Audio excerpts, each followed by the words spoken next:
Merhabalar, kanalıma hoş geldiniz. Bu videoda trabzanlarla motif birleştirme tekniğini anlattım. Motifleri 2,5 milimetrelik bu tığla ördüm. Birleştirmeyi 2 milimetrelik tığla yapacağım. Siz dilerseniz tek tığla çalışabilirsiniz. Ayçiçeği motiflerinin yapımı için sağ üst köşedeki karta tıklayabilirsiniz. İlk motifin köşesindeyim. İpi arkadan öne alıyorum. Bir zincir çekip ipin ucunu dolandırıyorum. Bir zincir daha çekip köşe boşluğuna ikinci trabzanı yapıyorum. Üçüncü trabzanı motifteki ilk trabzanın üstüne yapıyorum. Bu şekilde kenardaki tüm trabzanların üstüne bir trabzan yapıp köşe başına geliyorum.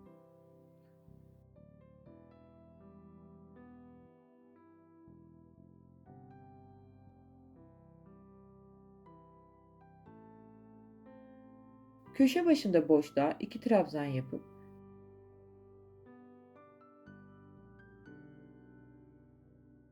iki zincir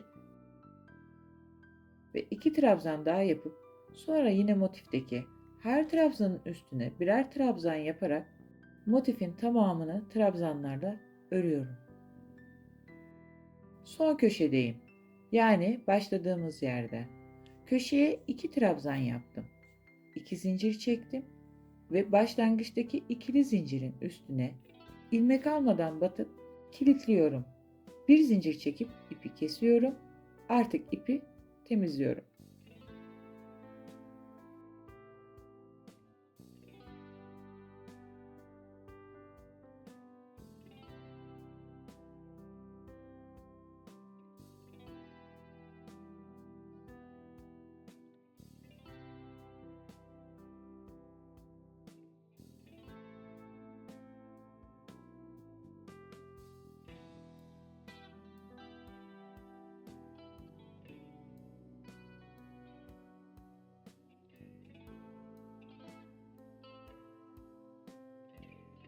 İkinci motifin sadece bir kenarı birleşeceği için üç kenarı bir önceki motif gibi örüp geliyorum.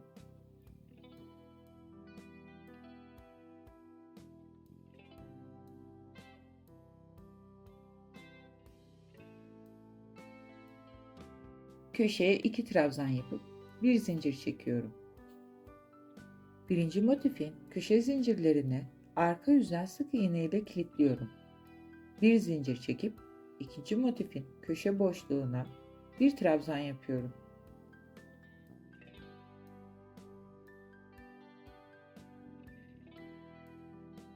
Tığdan ilmeği çıkarıyorum. Birinci motifteki ilk trabzanın içinden geçirip tekrar tığa alıyorum. İkinci motife dönüp bir trabzan yapıyorum.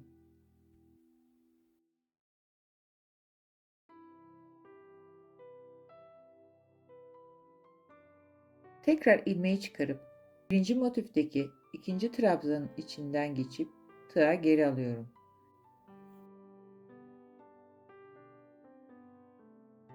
Ve ikinci motifte bir trabzan yapıyorum. Evet, birleştirme tekniğimiz bu. Ben bu şekilde kenar sonuna kadar birleştirip geliyorum.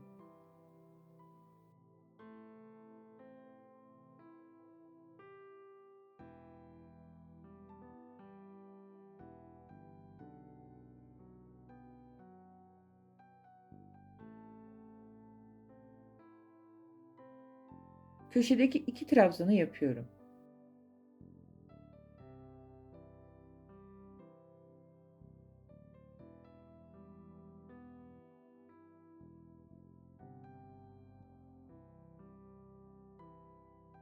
İki trabzandan sonra bir zincir çekip arka yüze dönüyorum.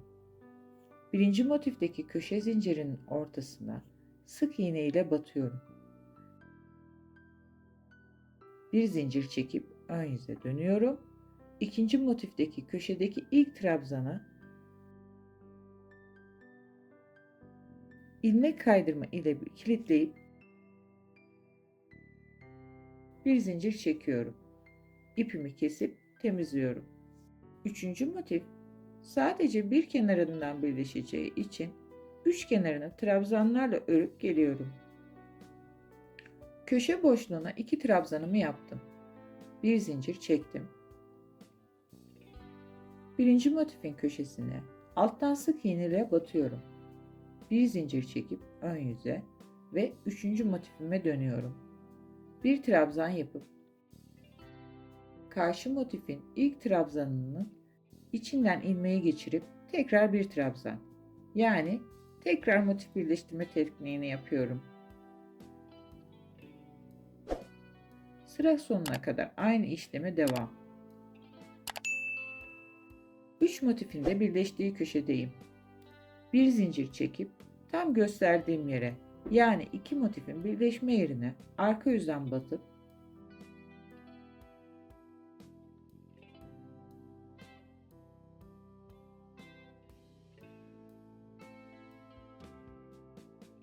bir zincir çekiyorum. Ön yüze dönüyorum. Ve 3. motifin zincirli trabzanının en üstüne batıp ilmek kaydırma ile kilitliyorum.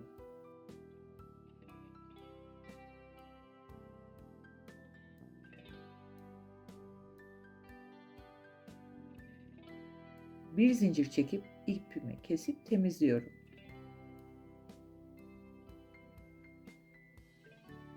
Üç motifin de birleştirmesi bitti böylece. Şimdi 4. motifi birleştiriyorum. Motifimiz parçaya iki kenardan birleşecek. Birleşmeyecek iki kenarı trabzanlarla ve bir önceki aşamalarda yaptığımız kenar birleştirmeyi üçüncü kenara yapıp geliyorum. Köşedeki ikili trabzanımı da yapıp geldim. Bir zincir çekip 3 motifin birleştiği noktaya yine tersten sık iğne yapıyorum.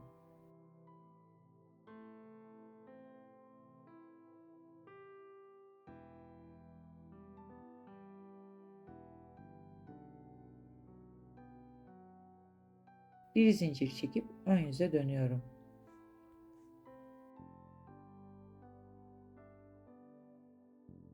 Dördüncü motifin köşesine bir trabzanı yapıyorum. Tığdan çıkıyorum. İkinci motifin ilk trabzanın içinden geçip ilmeği tığa geri alıyorum. Dördüncü motifte bir trabzan yapıyorum.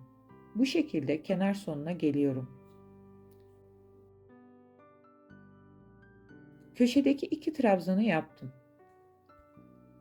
Bir zincir çekiyorum. İkinci motifin köşe zincirlerinin tam ortasına tersten batıp bir zincir ve tekrar ön yüze geçip dördüncü motife dönüyorum. Köşedeki trabzanın en üstüne batıp ilmek kaydırma ile kilitliyorum. Bir zincir çekiyorum. İpimi kesiyorum. İşte bu kadar. Bu motifleri hırkadan battaniyeye, çantadan kırlente, birçok projede kullanabilirsiniz. Hoşça kalın.